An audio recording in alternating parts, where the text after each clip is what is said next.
12 सीटों पर अभी तक उम्मीदवार न उतारने के पीछे और क्या हो सकता है, उसको समझने से पहले उन 12 सीटों पर आप एक बार जरा नजर डाल लीजिए। ये देखिए, आप मेरे पीछे ये तमाम जो सीटें देख रहे हैं, बुराड़ी है, बवाना, वजीरपुर, दिल्ली कैंट, देवली, संगम विहार, ग्रेटर कैलाश, त्रिलोकपुरी, शाहदरा, बाबरपुर, गोकलपुर और मुस्तफाबाद।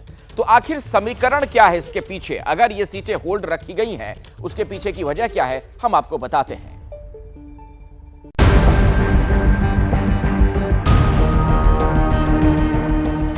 बीजेपी एक एक सीट पर फूंक फूंक कर कदम बढ़ा रही है। बीजेपी अपने कैडर के साथ सहयोगियों को भी साधना चाहती है ताकि आम आदमी पार्टी और कांग्रेस को इसका फायदा न मिले। खबर है कि बीजेपी बुराड़ी सीट जेडीयू और संगम विहार सीट एलजेपी रामविलास के उम्मीदवार को दे सकती है। बाकी 10 सीटों में से ग्रेटर कैलाश की चर्चा सबसे ज्यादा है। सूत्रों की माने तो बीजेपी ग्रेटर कैलाश से मीनाक्षी लेखी को लड़ाना चाहती है, लेकिन लेखी किसी दूसरी सीट से दावेदारी कर रही हैं, इसलिए बीजेपी ने इस सीट को होल्ड पर रखा है। जानकारी ये भी निकल के सामने आ रही है कि बीजेपी इस सीट से राष्ट्रीय स्तर के एक बड़े चेहरे के नाम पर विचार कर रही है। अगर ऐसा हुआ तो इस चुनाव का बीजेपी की तरफ से ये सबसे बड़ा फैसला माना जाएगा। बीजेपी मुस्तफाबाद सीट से करावल नगर के मौजूदा विधायक मोहन सिंह बिष्ट को उतारना चाहती है, लेकिन मोहन सिंह अपनी ही सीट से चुनाव लड़ना चाहते हैं। करावल नगर सीट से कपिल मिश्रा को उम्मीदवार बनाए जाने के बाद से वो नाराज हैं। पार्टी को ये लगता है कि ये बीजेपी की सीट है और बीजेपी में किसी ऐरा गैरा नत्थू खैरा किसी को भी लड़ा देंगे, वो जीत जाएगा। ये बहुत बड़ी भूल है।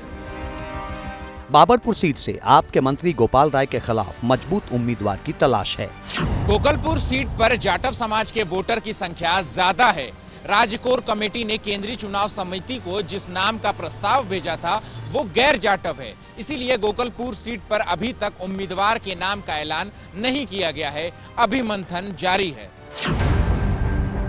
सूत्रों की माने तो शाहदरा सीट से बीजेपी वैश्य समाज के बड़े चेहरे को उतारना चाहती है। राज्य कोर कमेटी ने संजय गोयल के नाम की सिफारिश की है, जबकि केंद्रीय मंत्री हर्ष मल्होत्रा अपने खास पंकज लूथरा के लिए इस सीट पर अड़े हुए हैं। बीजेपी सूत्रों की माने तो दिल्ली कैंट से मनोज तिवारी अपने करीबी मनीष सिंह को चुनाव मैदान में उतारना चाहते हैं। मनीष सिंह ने पिछला विधानसभा चुनाव भी दिल्ली कैंट सीट से लड़ा था और महज कुछ वोटों से चुनाव हार गए थे। इस सीट से मीनाक्षी लेखी भी चुनाव लड़ना चाहती हैं, इसलिए इस सीट को भी होल्ड पर रखा गया है। सूत्रों की माने तो बीजेपी एक बार फिर मनीष सिंह पर दांव लगा सकती है। बवाना सीट से रविंद्र राज के नाम पर सहमति नहीं बनी, नए नाम पर विचार किया जा रहा है।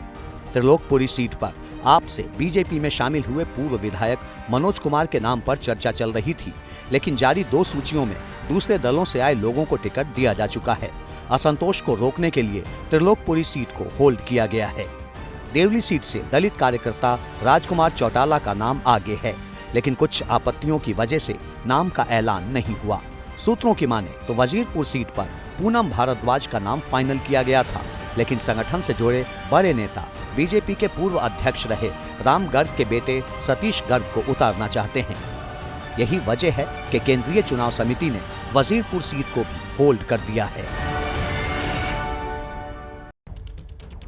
बीजेपी ने अभी तक सीएम फेस का ऐलान नहीं किया है। मोदी के चेहरे के सहारे ही चुनावी मैदान में है, लेकिन आम आदमी पार्टी रमेश बिधूड़ी को बीजेपी का फेस बता रही है और बाकायदा पोस्टर जारी कर दिल्ली की जनता को संदेश देने का यह प्रयास किया जा रहा है कि केजरीवाल के खिलाफ अगर कोई बीजेपी का सीएम फेस है तो वो है रमेश बिधूड़ी। आखिर आम आदमी पार्टी ऐसा क्यों कर रही है? चुनाव में सब लोग जानना चाहते हैं भाई किस पार्टी का कौन सीएम उम्मीदवार है। आज उन्होंने भाजपा का मुख्यमंत्री घोषित कर दिया। बोलिए। दिल्ली में सियासी लड़ाई सिर्फ मुद्दों पर नहीं हो रही, बल्कि चेहरे पर भी जंग जारी है। आम आदमी पार्टी का सीएम फेस केजरीवाल हैं, लेकिन बीजेपी सामूहिक नेतृत्व में इस चुनाव को लड़ रही है। उम्मीद है कि दिल्ली कैंट या ग्रेटर कैलाश से जिन्हें टिकट दे उनमें से किसी एक को चेहरा बना दे, लेकिन ये सिर्फ अटकलें हैं। वंदे वंदे भले ही दिल्ली विधानसभा चुनावों के लिए बीजेपी ने मुख्यमंत्री के तौर पर किसी चेहरे का ऐलान ना किया हो, लेकिन आम आदमी पार्टी ने कथित सूत्रों के हवाले से एक ऐसा चेहरा खड़ा कर लिया है जिसको वो मुहरा बनाकर अपना प्रचार प्रसार कर रहे हैं और बीजेपी को कटघरे में खड़ा कर रहे हैं। इस पोस्टर को देखिए, आम आदमी पार्टी ने इसे जारी किया है। ऊपर लिखा है बूझो तो जाने और नीचे लिखा है मेरा हर काम बुरा, मैं हूं बीजेपी का सीएम चेहरा। और पोस्टर में बाईं ओर कई गंभीर आरोप भी लगाए गए हैं। पोस्टर जारी करने से पहले अरविंद केजरीवाल ने अपनी ओर से बीजेपी के सीएम फेस के बारे में क्या कहा था, सुनिए। और सूत्रों से पता चला है कि उस मीटिंग में भारतीय जनता पार्टी ने शायद निर्णय लिया है कि रमेश बिधूरी जी भारतीय जनता पार्टी के सीएम उम्मीदवार होंगे।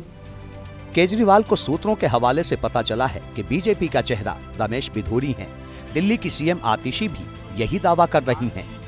विश्वस्त सूत्रों से ये पता चला है कि गाली गलौच पार्टी ने ये फैसला लिया है कि उनकी पार्टी में सबसे ज्यादा गाली गलौच करने वाले नेता रमेश बिधूरी जी को उनका मुख्यमंत्री का चेहरा बनाया जाएगा। सोशल मीडिया से लेकर प्रेस कॉन्फ्रेंस तक में आम आदमी पार्टी रमेश बिधूरी के बहाने बीजेपी को घेर रही है। अमित शाह ने आम आदमी पार्टी के इस पैंतरे पर करारा जवाब दिया है। भाइयों बहनों, केजरीवाल जी भाजपा का मुख्यमंत्री घोषित कर सकते हैं क्या? अरे जोर से बोलो, कर सकते हैं? करना चाहिए, करना चाहिए। केजरीवाल जी, ये सारे हथगंडे पूरी दिल्ली भी जान गई है, मेरे झुग्गी प्रधान भी जान गए हैं। दरअसल बीजेपी भ्रष्टाचार, यमुना की सफाई और झुग्गी वाले मुद्दे पर आम आदमी पार्टी की सरकार को घेर रही है। इसी के काट के तौर पर केजरीवाल की टीम रमेश बिधूरी के चेहरे को मोहरा बनाकर आगे करने की कोशिश में है, ताकि सियासी लड़ाई मर्यादा के मुद्दे पर आ जाए। लेकिन बीजेपी भी पीछे नहीं है। सोशल मीडिया के जरिए न सिर्फ पोस्टर से प्रहार कर रही है। अरविंद केजरीवाल भूल जाते हैं कि सुप्रीम कोर्ट ने इतनी बंदिशें लगाई हैं कि तुम जिंदगी में मुख्यमंत्री बन नहीं सकते, क्योंकि तुम जमानती अपराधी हो।